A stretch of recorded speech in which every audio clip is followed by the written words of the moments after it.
Hello, Louisiana Beer Reviews. This is a duo review of Amstel Light. Now, last time I reviewed this beer was 2016.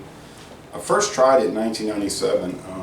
And this is a beer that you and I have never done. I can still not believe to this day, after all those beer reviews we've done together, we've never done Amstel Light. Well, just one of those things. But I have a theory, kids. And the theory is this is coming in at 3.5% alcohol. So why waste your time on a light beer? Well, it's just wasn't that in opposition to it. So I remember a few years back you were quite opposed to light beers. You would say all the time, "I'm not going to drink that light beer. That's not worth it." I just don't think they're that enjoyable, but I've grown more positive towards them. 12% alcohol. I mean, 12 ounce bottle. 12 ounce bottle. It's got a good date, and it says January 2025. 3.5% alcohol. Product of Holland, and it is a company, Amstel, that was bought by Heineken, so it says Heineken USA on it. Okay. And Amstel Light, Holland used to be part of the German countries. Well, that was way Germanic back countries. before the Reformation, yeah, and the Renaissance. Right. Well, part of the Renaissance, yeah. When some of those breweries kind of date back to that time too. Some of the original breweries that are still producing beer, which were nothing more than monasteries that were captured. So, yeah, it was called the Spanish Netherlands, and it was part of the German Empire, the Holy Roman Empire, and then when they had the Reformation, northern Holland the northern part became Calvinist, which we call Presbyterian in the United States, and they started revolting against Spain. And so it went on, that was in 1580, so that went on, and they finally broke away from the empire and became the United Netherlands. But the Belgian people, who had no problem with Spain, they said, well, we're Catholic, we don't want to break away. We don't want to be under you. So they broke away from the Netherlands, became Belgium. Okay. So it was a complicated little scenario. Okay. What's the difficulties there? Just was being careful. Now, a greenish brown glass bottle like you do get. These will come in cans sometimes. I noticed they were making an Amstel Special Light with was like an amber. I saw it in a few stores, but I haven't seen it around here. Really. Yeah, you can tell it's a light beer. It's coming in real light. It's like a light straw color. The head is thick and frothy, as a beer should be. Funny thing is, if you look on the Amstel Dutch website for their brewery, they have Amstel Light, but then they have like 10 other beers that they make. Regular Amstel 5%. There's like a Doppelbock, a strong one coming in like 7 or whatever. Now, I have only seen Amstel Light That's all they send here. in our area. And then, like I said, that special version, which might have been made with some kind of fruit. Now it's probably looking a little darker than what it is because we're in an orange room. Yeah, It's in a white room. it's pale straw. Cheers. Pale straw, like straw in a barn. It's got a rich aroma. It does. It's like cracker. Sonya used to like saltiness. Sonya used to get this one, and she would get Harp. So Harp was her full strength beer, and Amstel Light was her light beer. Holland, Ireland. Okay. Right. So yeah, It's got a good smell to it. I'm getting that hoppiness that they use on this. This is very floral. Now I don't know if this is a pure malt beer or if they add a little corn to it, or as they say in Europe, maize. I hope they're not adding corn to it. They might. I'd have to look at the ingredients list, which I didn't look at. All right, taste. What does that just smell? It's almost like a floral perfumey smell. Probably coming from some aromatic hops. It's very light. It is light. 3.5 is an ultra light, really. There's a slight wateriness to it. It goes down real easy. It's a lawnmower beer with flavor. Is what I call this. 95 calories, 5 grams of carbohydrate. Oh, dark on it. There's those carbs again.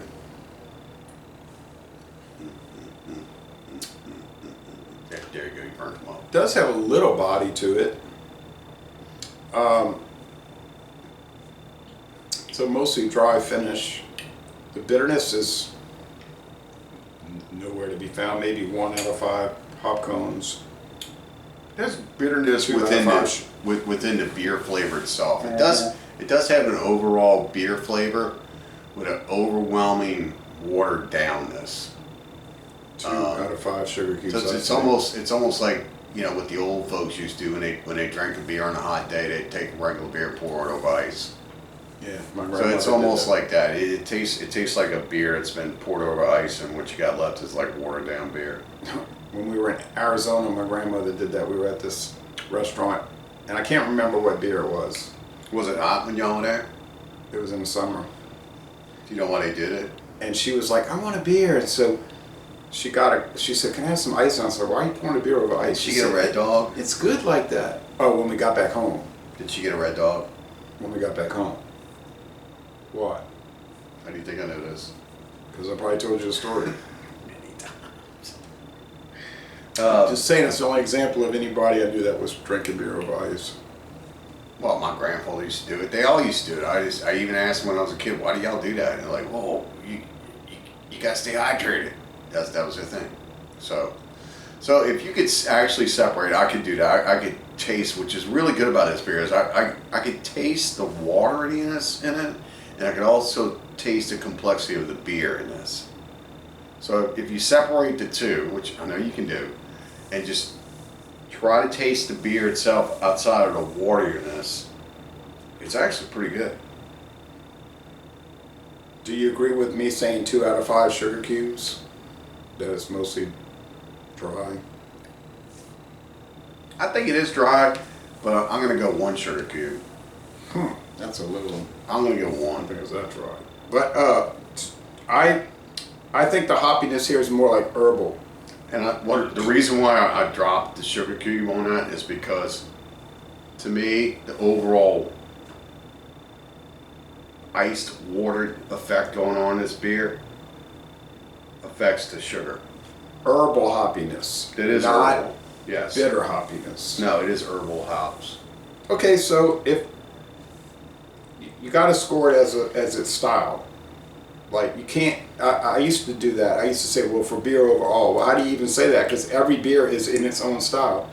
So you can't sit there and say, oh, well, one style is better than the other. Well, it might be better than another for you, but for other people, like we're not too big on hazy and fruity IPAs, but other people love them. So they get kind of irritated when we're kind of ragging on them, you know. But we're not saying it's a bad style. We're saying it's not a style that suits us too much.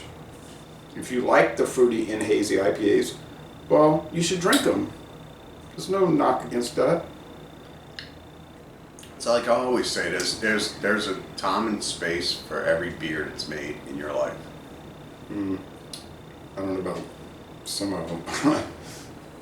Agreed. like the Four Agreed. Locos made with sugar substitute. That's not a beer. That's I'm not talking about those things. I'm talking about beers. actual beers, not flavored malt beverages.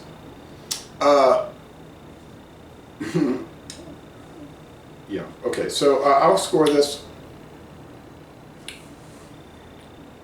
I don't like the price point on it because it's not really giving you much more than this, just an average American light beer. But it's positioned as like a above premium product.